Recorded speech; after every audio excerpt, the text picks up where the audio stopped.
টাকা দিয়ে সুখ কেনাও যায় না, সুখ কিনতে হয় মন দিয়া। সুখ আসে কলিজা থেকে, সুখ আসে কলিজা থেকে।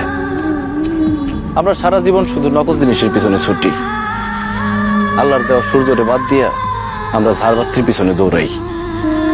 টাকা দিয়া তো তাহলে বড়লোক মানুষটা কবরের মধ্যে টাকা দিয়া সুখ কিনতো, টাকা দিয়ে সুখ পাওয়া যায় না।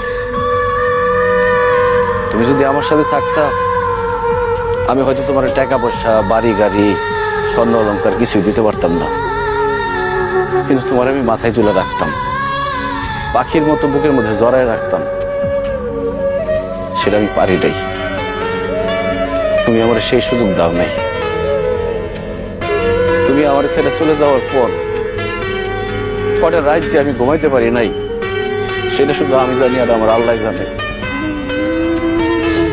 আমি কত চেষ্টা করছি, তোমার কত অনুরোধ করছিলাম, তোমার হাতে ধরছি, পায়ে পড়ছি, কিন্তু তুমি আমার সাথে থাকো নাই, আমার সাথে ছলনা করে চলে গেছো।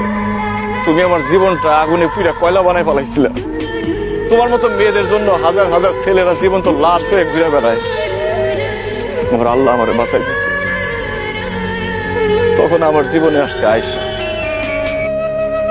আয়েশাও আমার মতো অশিক্ষিত, পড়াশোনা করে নাই, টাকার সুখ সে বুঝে না, কিন্তু সে যে আমার সম্মান করে আর ভালোবাসে, পৃথিবীর সবকিছু দিয়ে মনে হয় সেই ভালোবাসা পাওয়া যাবে না। আমি আলহামদুলিল্লাহ ভালো আছি, দোয়া করি তুমিও ভালো থাকো। তোমার প্রতি আমার কোনো রাগ অভিমান নাই, তুমি তোমার ভুল বুঝতে পারছো।